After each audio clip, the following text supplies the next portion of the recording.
Hello. Doing it myself again. How are ya?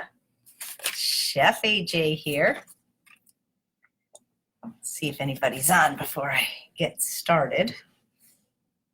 Maybe I could check my phone just to see. Oh, it's saying that I'm live, so I guess I'm live. All right.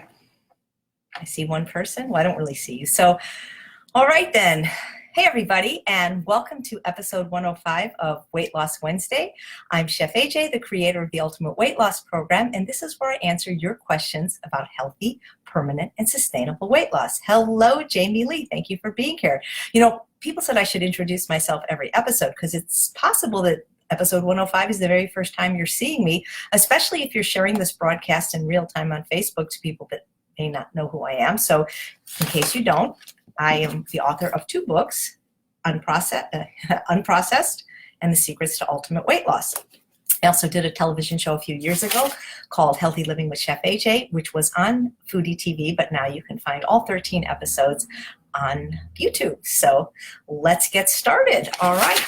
So, oh gosh, where are the questions that I printed out? Okay, sorry about that. They are actually repiping my apartment building, and so I've been without water and power most weekdays for a while now, and the first question is actually relating to that, not about my building, but Sarah was asking if I could show what I eat in a day, and I'm going to show you what I ate yesterday, almost everything except I don't have any more salad. I did eat salad yesterday, just to show you that it's really easy to get enough calories eating just simple foods. So I don't have access during the day and most of the time to my refrigerator, my oven, or even running water because of this repipe.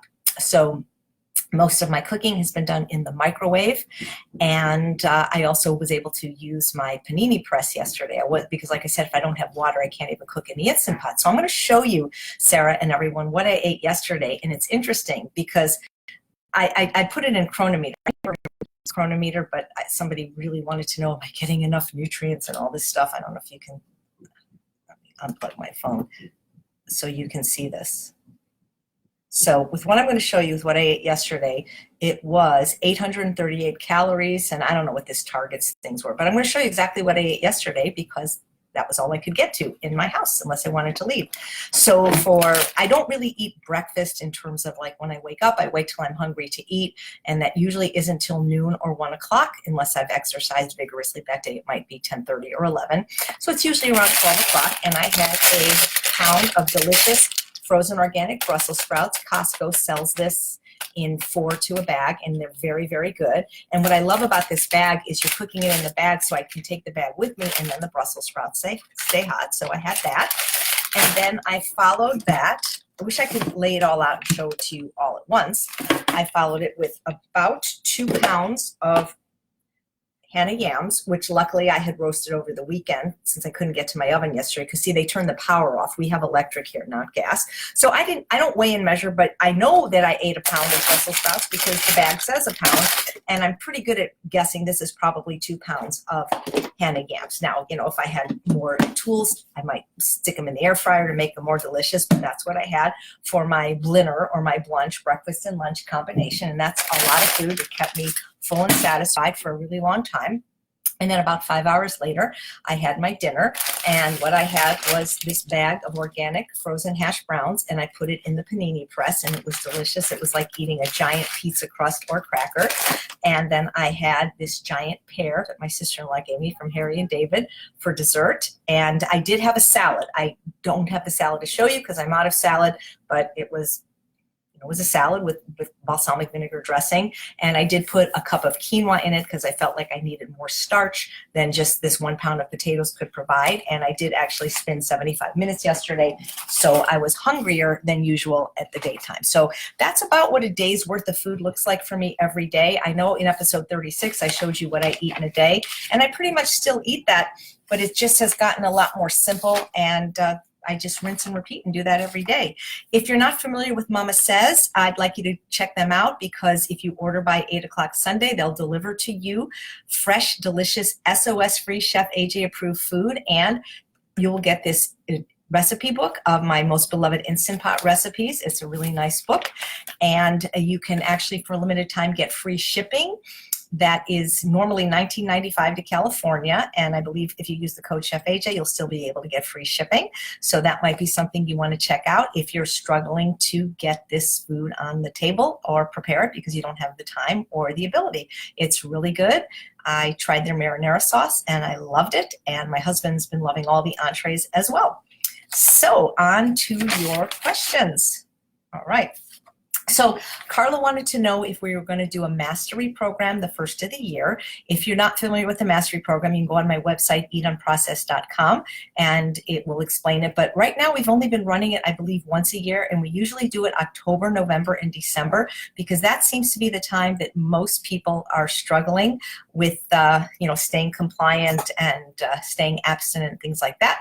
So we don't have any intention right now of running it in January because a lot of years have to be in place for it to work. Specifically, my partner, John Pierre, who runs the Ultimate Weight Loss Program with me, needs to be in town at least part of the time for it to really be successful.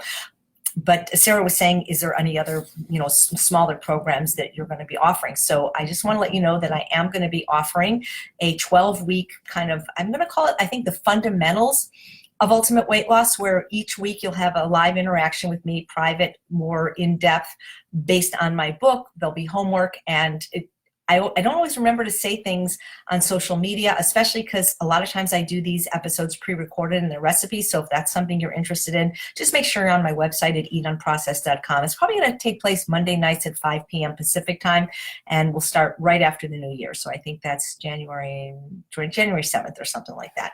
All right, well, great. All right. Oh, I just posted a link for the Real Truth About Weight Loss. You can see that my screen is different today. Usually I use a Chef AJ screen, but on a day that I'm interviewing doctors for this summit, these things are huge. I can't take them up, put them down and take them up without Charles. So I posted a link if you're interested in signing up. It's a wonderful summit that's going to take place the beginning of next year. It's absolutely free. You don't have to buy anything. If you want the recordings, you can at a very low price, but I hope you'll sign up and watch it and share that link with your friends. All right, so the questions. Okay. Candace asks, how do I feel about mindful eating? So I know that some of these questions obviously are going to be repeated because I can't think of one question that I haven't been asked, but I don't mind spending time repeating them if you guys don't mind listening to them over and over again. So, mindful eating, intuitive eating, I get asked that a lot. And so when you say, how do I feel about it? How do I feel about it for what? Like in terms of weight loss or recovering from food addiction or maybe reversing a chronic lifestyle disease? I think that mindfulness in general as a construct, as a concept is wonderful. I'm actually in a mindfulness course right now at the Mayo Clinic, and it's fabulous. And I was sent there by my GI doctor at UCLA because I've been suffering from IBS now since November of 2014. And at UCLA, where they do a lot of research on the gut-brain connection, Dr. Emran Meyer, who I interviewed, who wrote a book about the gut-brain connection, they believe that with digestive disturbances in general and IBS in particular, there's a strong component between emotional health and IBS. And so this is the second time they sent me to a mindfulness class. The first time was with Suzanne Smith, who I also interviewed. That's a great interview. If you want to check out some of my interviews on my YouTube page, please consider subscribing, Chef AJ. And by the way, I always put these broadcasts usually within 24 hours, if not immediately, on YouTube so people can watch them in case they're not on Facebook. So the class I'm taking now, it's on mindfulness, and mindfulness is wonderful, just like meditation, yoga, all these things are absolutely wonderful. I'm a big fan of them. I took the John Kabat-Zinn course. There's a free mindfulness course that you can take right now online, Palouse Mindfulness, that we've done as a group several times with the Ultimate Weight Loss Program. So I'm not going to bash mindfulness at all. It's wonderful. I think it will help you in just about every area of your life. But if you're thinking about mindfulness in terms of recovering from food addiction or losing weight, I think you're going to need to show me some really solid evidence in a respected medical journal that it even works. Because you can't eat crap mindfully if you're a food addict. Mindful eating is, can you imagine telling somebody that's an alcoholic, that admits that they're an alcoholic, that is an alcoholic, that if you would just pour your scotch out a little bit more slowly and look at the glass and sniff it more carefully and concentrate on the temperature and then take a small sip and then put the glass down. I mean, that's ludicrous to think that just because you are mindful that you can overcome an addiction. And so with I'm not going to speak for everybody because I've taken a mindful eating class and I've read lots of books. I've even interviewed a few experts on it. If you understand what you're supposed to eat, which is whole natural food, primarily to the left of the red line, fruits, vegetables, whole grains, and legumes, and if you can afford it calorically and aren't triggered by the high-fat plant foods, nuts, seeds, and avocados, if you really understand what to eat, it really doesn't matter how you eat or when you eat or how much you eat or even why you eat. So if you still believe you eat emotionally, then eat those foods emotionally. So the thing is this, I've taken these classes where, and I didn't eat this because I'm not going to eat these foods, but the idea was we took a Hershey Kiss and we slowly unrolled the foil and they were supposed to put it in our mouth. And I did it with a raisin because I'm not going to eat a Hershey Kiss and we were supposed to feel, that's cool. That's fine. If you want to eat your food mindfully, slowly, and I think it's better for your digestion. I think you're less likely to overeat. But again, it's not a matter of how you eat. It's until you get what to eat right, it really doesn't matter if you eat it mindfully or mindlessly in terms of how many calories you're going to get as far as gaining weight or losing weight, but more importantly, recovering from addiction. Because I think the people that really gravitate towards the mindful eating and the intuitive eating, especially if they're not eating the right diet, are the ones that either have really given up that they're ever going to lose weight, or the ones that want an excuse to continue eating addictive foods, because that idea is, well, we can eat anything we want as long as we eat it mindfully. Well, that's ridiculous. Why don't we have mindful child abuse? It's, again, I'm not really bashing mindfulness as a concept. I think it's important and it's better if you can eat mindfully. But if you're somebody that's suffering from addiction, and that's the first thing you do, that's like mopping up the floor without, turning off the water. Or it's like, they say, rearranging the deck chairs in the Titanic. So after you get the diet right, after you've eaten left of the red line, whole natural food, without the sulfurs, sugar, oil, flour, alcohol, and salt, and you find maybe you have a digestive disturbance, or you're eating too fast or whatever, sure, implement mindful eating, implement mindfulness in all areas of your life. It's great, but that can't be the go-to first. You know what I'm saying? It's like, again, it's another example of majoring in minor things. It's another example of, well, if I don't eat a high-fat salad dressing, I won't absorb the micronutrients in my greens. Let me tell you something, guys. Since I was about 17 years old, that's more than 40 years, I have volunteered almost weekly in a hospital. And one of the places we go is the emergency room, and one of the places we go is the cancer center. And I have never met, and again, sometimes I don't really see their charts because I'm not a doctor, but usually I'll see the board and it'll say the diagnosis, because we have to know, if we have certain precautions we have to take, or if stuff is broken, not to put the dog on where the hip's broken, things like that. I've never seen one patient in the emergency room or in the cancer center that was there because they didn't absorb the micronutrients in their greens. It's never happened. I've spoke to hundreds of doctors several times at Kaiser, and I've even said, have you guys ever had a patient that was fat or sick or both because they didn't absorb the micronutrients in the greens? So again, I'm not saying that you can't do these things, but let's deal with the elephant in the room, no pun intended. It's like we've got an obesity epidemic, which is why we're doing this summit. And then we're worried about, we got an elephant in the room, we're worried about, what, there's this little fly in the corner. So again, mindful eating, if you want to do it, do it. I think it's better to not eat with the TV on. I think it's better actually to eat alone silently, really. That's the meals I enjoy the most. Sorry about the banging. I told you we had stuff going on. I was hesitant to even go live today. But do that. Let me just see what's happening here. I wonder if I could share this broadcast in real time. So you guys can do that too if you want. I'm not sure if that works. It's a lot easier for me when I do it myself to have the questions in advance. So no, I guess I have no share button. Oh well, I'll share it later. Okay, so I hope that made sense. If it did, feel free to ask some follow-up questions if you want. If I can see them, they are showing up on the screen, but I think afterwards. Oh, Dixie said that she loves Mama Said and had their eggplant casserole today. Charles really liked that one as well. Yeah, their food's really good. Okay, so the next question is from, it's going to drive me crazy, that knocking. So if this wasn't a question, this was a suggestion, because I was asking people in the Ultimate Weight Loss Program, which if you're not a member of, we'd love to have you, because that's where I get the questions from, because I'm really sorry. I am so behind on email with my travels. I have almost 2,000, and I know that maybe you have emailed Charles with a question and we're really trying to get to it. The best way to reach me is by text, but you only have my text message if you know me personally or in Mastery. The second best way, and this is a good way if you're in Ultimate Weight Loss, is I spend all day with John Pierre on the boards reading every single post, and I do respond to those a lot quicker than I do my email, which I'm always behind on. And so we've been taking questions just from the Ultimate Weight Loss group, because I feel like, they should have a little bit of privacy. Doesn't mean I won't answer the question if I don't see it.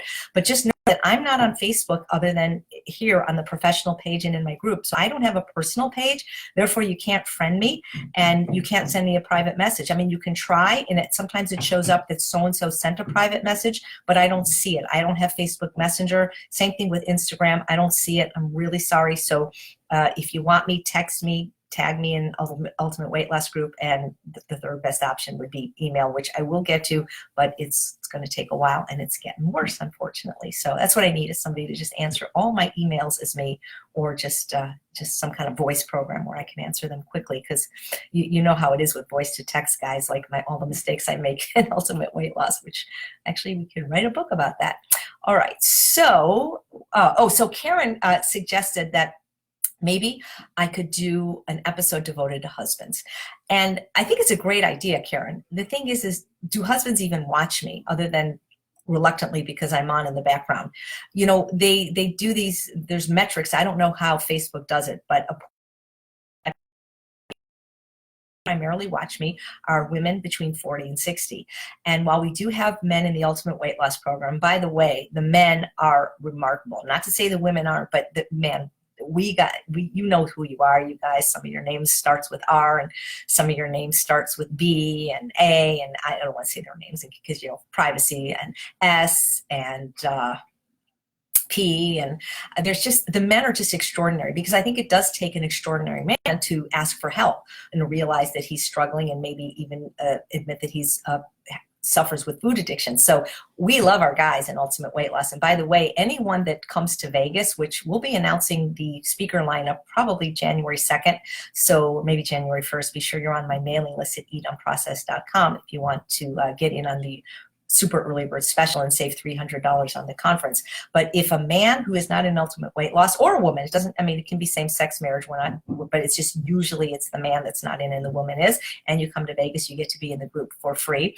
But we love our guys, and I think that would be the best thing for a husband to do if they really wanted to support their wife. They have a private group now in Vegas run by John Pierre. It's a men's group, and it's for spouses that maybe aren't as supportive as the wife would like, or it could be, well, in this case, it was just men. We're working on trying to have all gender included, but in this particular case of people, the majority of it was women that were not feeling being supported by their spouse. And I heard that I wasn't allowed to attend because I'm not male, but Charles went, and I heard there wasn't a dry eye in the house. So I think that, if you really think husbands would watch, I would do an episode devoted to husbands. But I got to tell you that I kind of feel that the ones that are going to be supportive are going to be supportive regardless of what I say. And the ones that are going to be unsupportive, there's not much I can say. The reason I feel that way is because back in the day, I used to offer free 30-minute Skype sessions to anyone in Ultimate Weight Loss to help get their families on board. And it was beyond useless, because, they would yes ma'am me while they were on, and then the minute we got off, they were back to their whatever they were doing, which was basically not supporting the loved one in recovery.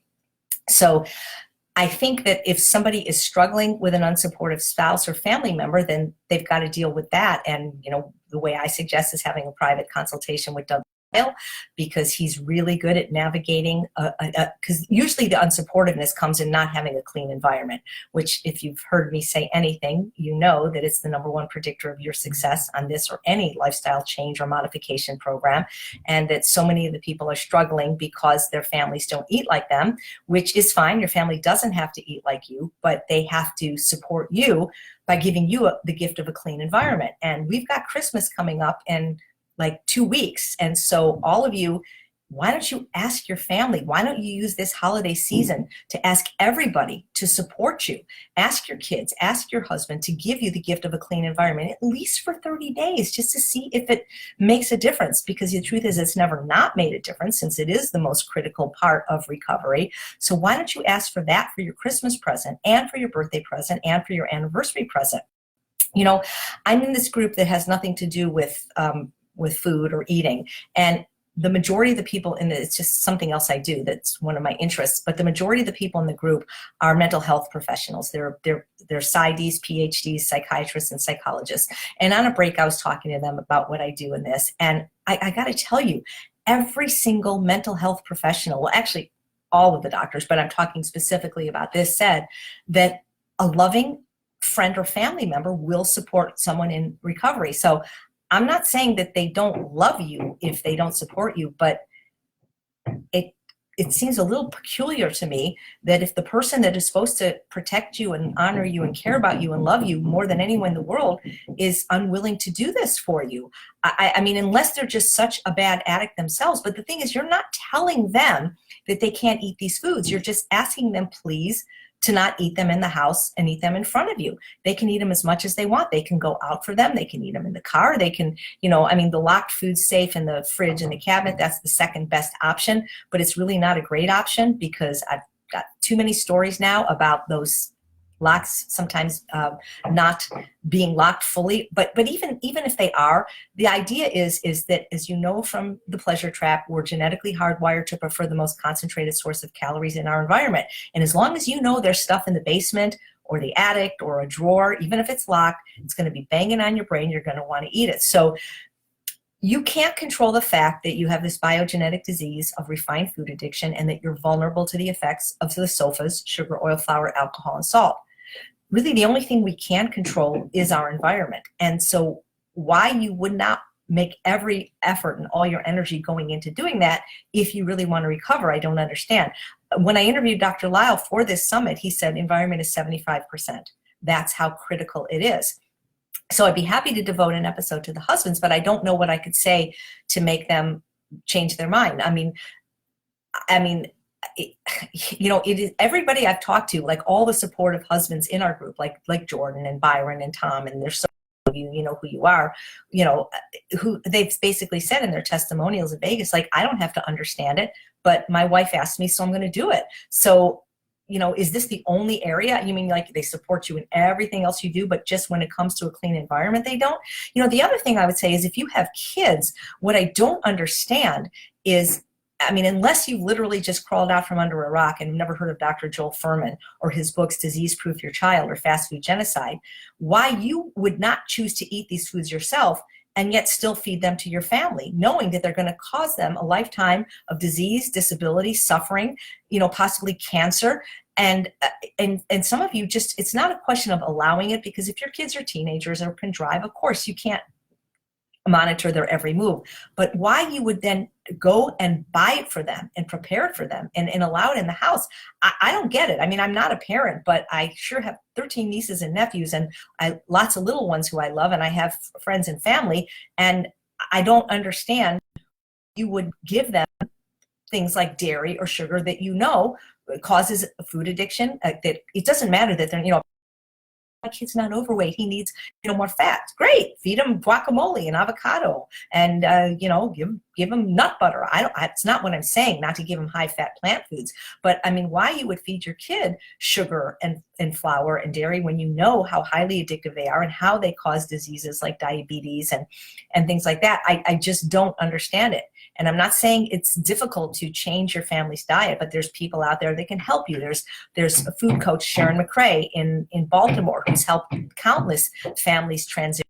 So, you know, they say in AA that if you hang around a barbershop long enough, it's just a matter of time until you get a haircut. So work on that environment. We've got the holidays coming up. The environment is going to be horrible everywhere you go if you go to parties, and that's why the one at home really has to be pristine. So why don't you, instead of New Year's resolution, go to the gym and to lose weight? Why don't you make your New Year's resolution to clean up your environment once and for all, and then see what happens in your life in terms of both your weight loss, your health recovery, and managing your food addiction. So if you are a husband watching this, I'd be happy to talk to you and see if we can come up with a solution where you can eat all the crap you want, but just not in front of your wife, because you're hurting her, because she cannot control herself around these foods. If your wife was an alcoholic and got home from the Betty Ford Center, would you continue to drink in front of her and buy alcohol and tell her, oh, just suck it up, just tough it up, you need to use willpower? If you did that, people might say you're an asshole. So why are you with the foods that are having the same effect? So that's what I got to say. All right. And so here we've got, I wrote that today's episode was going to be about, is motivation necessary? Because Lisa wrote a question that said, what is the best way to enhance motivation, determination for following the program? So I was a speech comm major at CSUN, and so I wanted to look up some definitions of what motivation was. And I picked the two that I really liked the best. One of the definitions of motivation was the desire or willingness of someone to do something. And one was motivation is the effort, the drive, the desire, and the energy a person uses to activate and maintain goal-driven behavior. So I think the problem is that a lot of people expect motivation to be this feeling of like, gosh, I'm really motivated, like I really want to do it. According to these definitions, is the motivation, it's the desire and the willingness. It's not like this magical, like, wow, I really feel like eating greens for breakfast, or I really feel like exercising today. Because if you wait till you feel like it, I can guarantee you that you're probably never going to feel like it. And that means you're never going to do it. So if you're looking for motivation to be like a feeling of wanting to do it, I don't think you're going to ever get that feeling. How many of you are truly motivated every day to get up and go to work? Do you turn that alarm clock off and bound out of bed with boundless energy and say, yay, I get to go to my job today and spend 2 hours in the car driving? Are you really motivated to do that every day, like you really want to do it?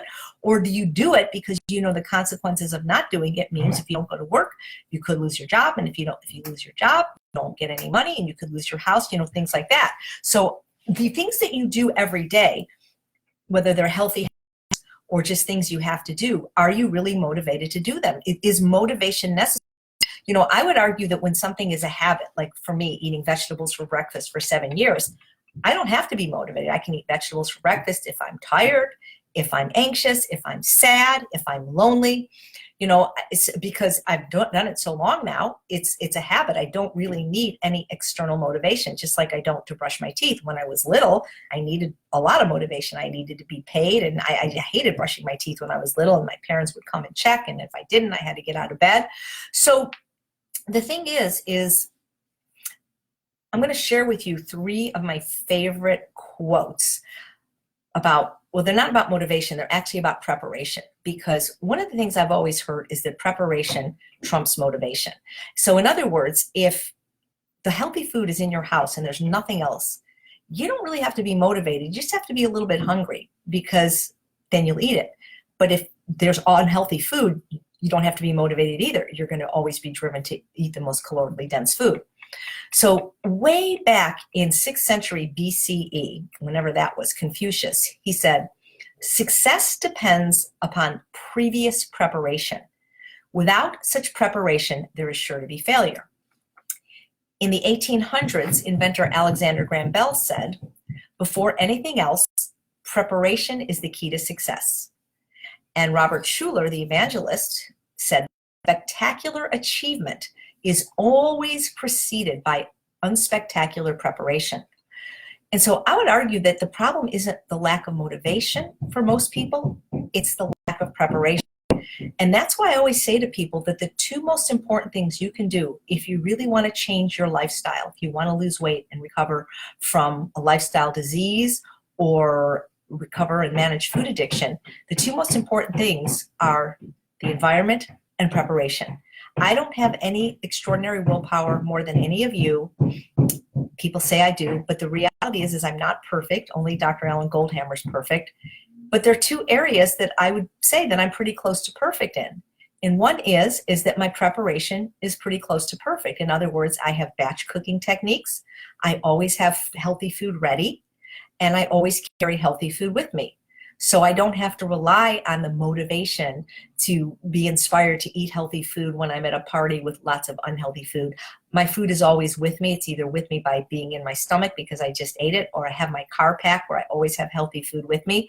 And I always have healthy food in the refrigerator, the freezer, and even some in the cabinets, like, canned fire roasted tomatoes, salt-free beans, things like that. So my preparation is always been in place. And that's one thing I think that will trump motivation, because you're not always going to feel like doing this. In fact, you may never feel like doing this, but you know what? Just because you don't feel like doing something doesn't mean you can't do it or don't do it. That's what being an adult is.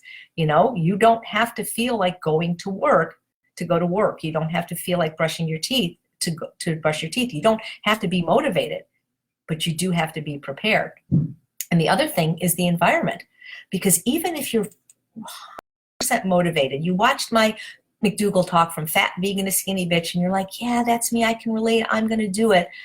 And then you live at a 7-Eleven because your family insists on having junk food and pizza and soda. Motivation isn't going to be enough if the environment isn't clean. So I think if you have those two pieces in place, your environment is clean and your preparation is good, you're not going to have to rely on motivation. I think it was Zig Ziglar who says, motivation doesn't last, either does bathing. But most of us have to take a bath every day, and most of us have to eat every day. So get your preparation in order, get your environment in order, and see if it doesn't make a difference. Okay, so Colleen has a question that says, when you stopped being a junk food vegan and truly embraced this way of eating, what, beside a clean environment, helped you stay compliant? What was your self-talk like at that time? Did you have any support and or encouragement from anyone? Do you remember any particular obstacles or challenges that you had? That's a long question. There's lots of questions in it. So I'll start with the first one. When I stopped being a junk food vegan and embraced this way of eating, what beside a clean environment helped me stay compliant? So last week's episode 104 was the difference between compliant and abstinent. So I suggest you watch that again, Colleen, because I don't think I stayed compliant. I don't want to say I don't like that word, because I like the word, but I think you're confusing it with abstinence. So I stayed abstinent. I didn't stay compliant. Compliance means conforming to requirements, and those could be ones that are imposed upon you by outside forces or ones that you construct for yourself. And I think people confuse the word abstinent and compliant a lot, because a lot of times when it comes to eating off plan, people will say, instead of saying I ate something not abstinent, they'll say I ate some non-compliant food. But abstinence and compliance are completely different. Please review episode 1 to understand the difference. So for me, the environment was the most important thing, and it still is. Just like I mentioned, the preparation and the environment is what allows me to stay abstinent, because there's no food in the environment that isn't 100% left of the red line, SOFA's free.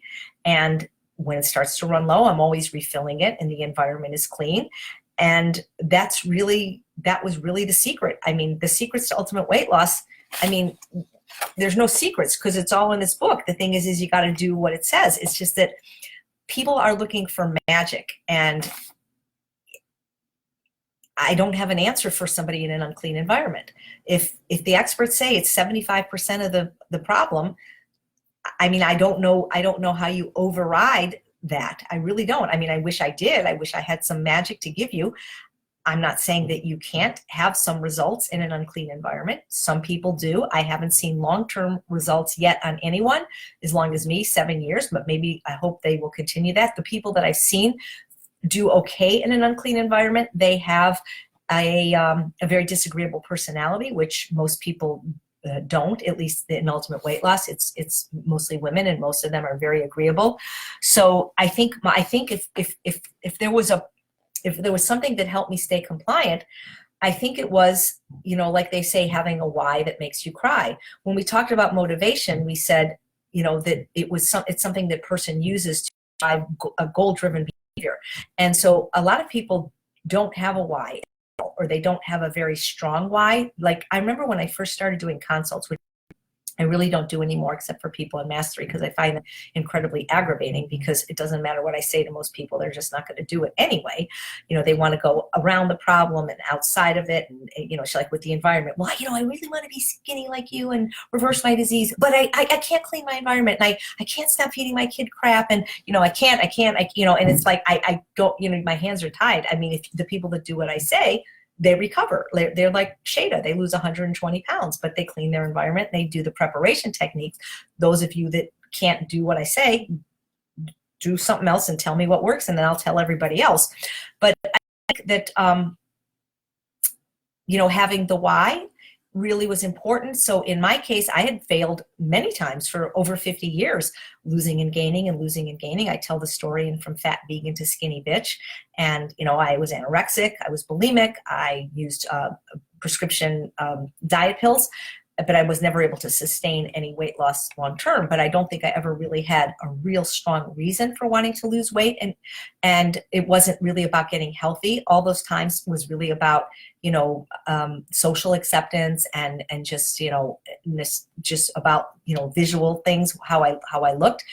It wasn't until it was really for health that when I decided to pursue optimal health, the weight took care of itself. And when you eat the diet that will keep you healthy, make you healthy, reverse chronic diseases, it's the same diet that will help you lose weight, albeit much more slowly than some of the weighing and measuring programs, and will be the diet that will help you manage your food addictions long term. So it wasn't until I started doing this for health that I think I was able to really embrace it long term. But also in my particular case, as I mentioned, I am afraid of general anesthesia more than anything, having almost died when I was 19 from an allergic reaction, being an asthmatic.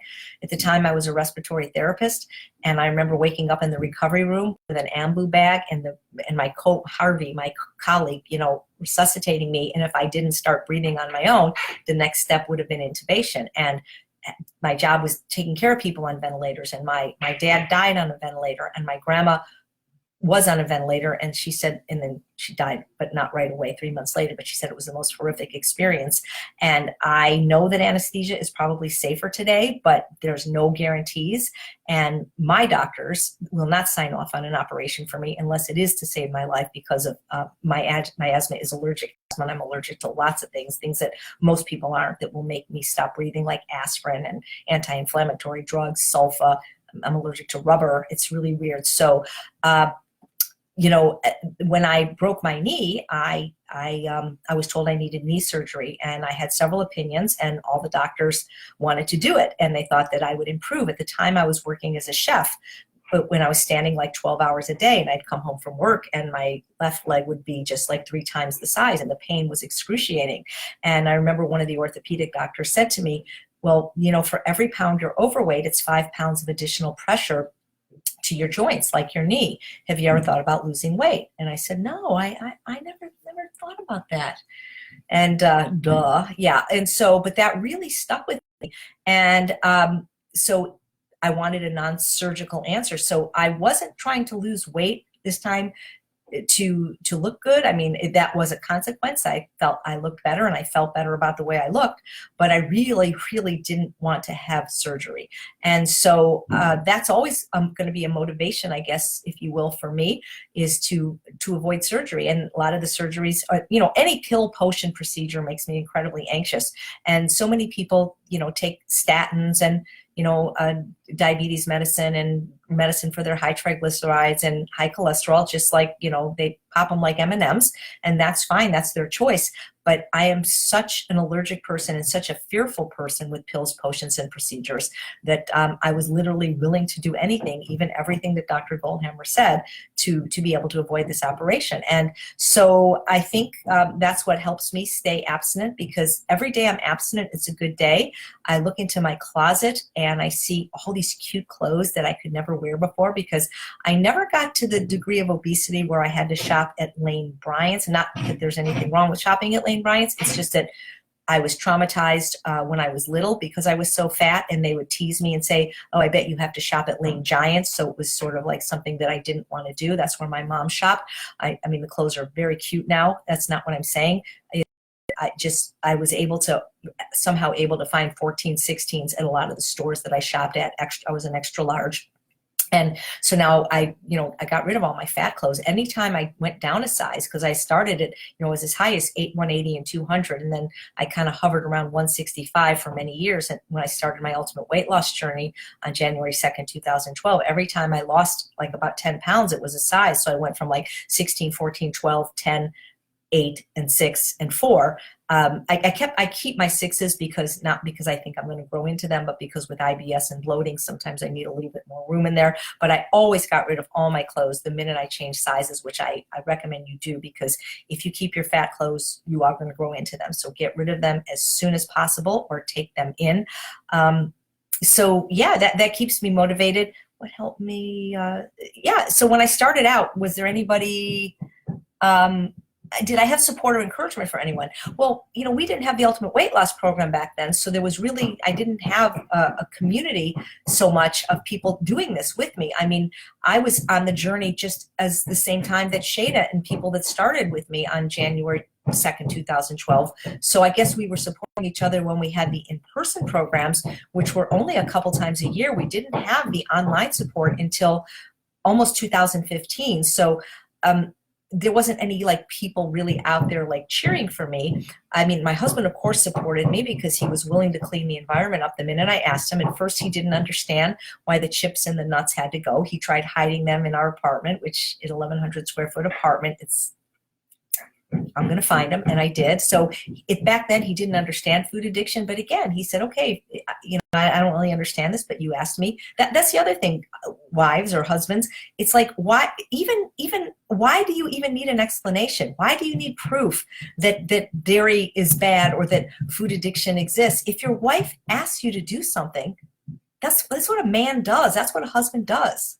It's not like, I'm sorry, ladies, or if you're a man and your wife, I don't get it. I do not get how somebody in a loving, committed relationship would treat the other person like this and just say no.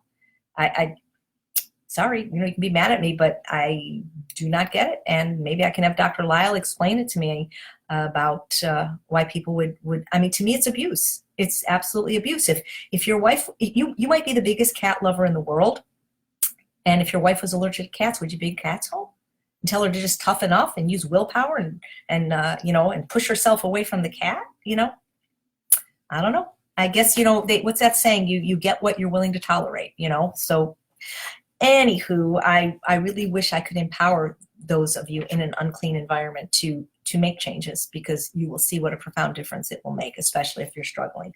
So do I have support and encouragement? Do you remember any particular obstacles or challenges that I had, and what was my self-talk? So I'm not really aware of my self-talk, I guess. I guess I'm always talking to myself, but I'm not really aware of it or what it was, 7 years ago. I'm a big believer in affirmations. I love the work of Louise Hay, and so I always had affirmations I said that I constructed to be meaningful to me. The ones that I said, and I still do, is I eat healthy and nutritious foods in the right amount, and I easily maintain my slim ideal weight. And I was saying that when I was 50 pounds heavier. And I had another one that said my body is toned and lean, and my body is toned and lean, and my weight is in perfect proportion to my height. So I would say those over and over again. So I guess you could consider that self-talk, the affirmations. Do I remember any particular obstacles or challenges that I had? Yeah, so it's the one that a lot of people have, and the one that I would continue to have if I didn't make this a non-negotiable. So the biggest obstacle was trying to get the world to fit my dietary needs. So in other words, we'll get people that join the Ultimate Weight Loss Program, and they'll say, I went to the restaurant and there was nothing I could eat, or I went to the store and I couldn't find any frozen food that was SOFA's free. It's like, wake up, people. The world is not set up for you to eat this way or for you to succeed in general. You got the processed food industry doing everything they can to hijack your brain chemistry and your palate for their profit. And so if it's meant to be, it's up to thee. And so it was very difficult at the beginning trying to continue the way I was, socializing and then still stay on plan. I mean, I was able to do it, but it was difficult. I had to get rid of some friends. I mean, it wasn't that I chose to get rid of them. They didn't want to get rid of me. I had this one friend who we'd always go for vegan pizza together. And when I said, I can't do that, I'm a food addict. And I literally gave him a list of 100 things that we could do together. And he goes, well, sorry, if we can't do that, then I don't want to be your friend. But is that somebody like that a friend in the first place? If you quit drinking and your drinking buddies say, well, if you can't drink alcohol with me, I don't want to hang out with you. I mean, is that really a friend, or is that like a co-conspirator or co-addict? So I had to understand that I could not continue. There's a saying, if you always do what you've always done, you always get what you've always gotten. Or the definition of insanity is doing the same thing the same way and expecting a different result. So for me, I had to make restaurants a non-negotiable unless it was emergency. Like, I mean, I don't, Charles sad at first that I had to send my friend Tim as my proxy for our anniversary dinner and his birthday dinner because I didn't want to be around crap. I wasn't strong enough, and I'm still not strong enough. You see, my success is due to my environment. I control all my environments, and I don't go into environments that have crap. Now, if you have jobs that have that, I still think there's something you can do. I mean, we have, I think it's episode 74 where we have techniques that we help you with the cravings. But the thing is change the climate of your company. It can be done. I mean, think Norma Ray. I've come into companies for people in this program, and they've turned it around and stopped having crap there. We explain that, and that's why their employees are fat and sick and causing the company so much money. And of course, you can't tell the employee they can't eat it, but they don't have to be the ones that buy it and allow it, just like they don't allow smoking. Hopefully one day processed food will be like smoking, where the processed food industry will be held accountable for their actions, which, by the way, are owned by tobacco companies. And people will understand that this was a disease given to them by the processed food industry. So the obstacles were trying to do the same thing and expect a different result. It's going to restaurants. So I just stopped doing that and eventually really stopped going to other people's houses unless they were somebody in ultimate weight loss like Shada, who ate exactly like me and that I could really trust. Or just explaining to them that this is the situation. You want me to come, I'll be happy to come, but I'm bringing my own food and eating my own food. And so far, nobody's ever said no. So yeah, I think that's what it is. So I think that's all I've got for today. I'm looking, I don't know if all your stuff gets posted, but I do try to review it at the end. So once again, I'm going to post the link. I hope that you'll sign up for the Real Truth About Weight Loss Summit next year. I think you're going to really like it. We've got some amazing speakers, the usual suspects like Dr. John McDougall, Dr. Joel Furman, Dr. Michael Greger, Dr. Caldwell Esselstyn, Dr. Neil Barnard, but there's so many more maybe that you haven't heard of. So Arena, going out to a restaurant is a killer. Any suggestions? Yeah, I cover this in my webinar, free webinar on my website and YouTube, how to eat healthily anywhere, but the best suggestion is don't eat at restaurants. It really just, you talk about motivation because Liza, is saying is motivation necessary. I don't think it's necessary for all people all the time.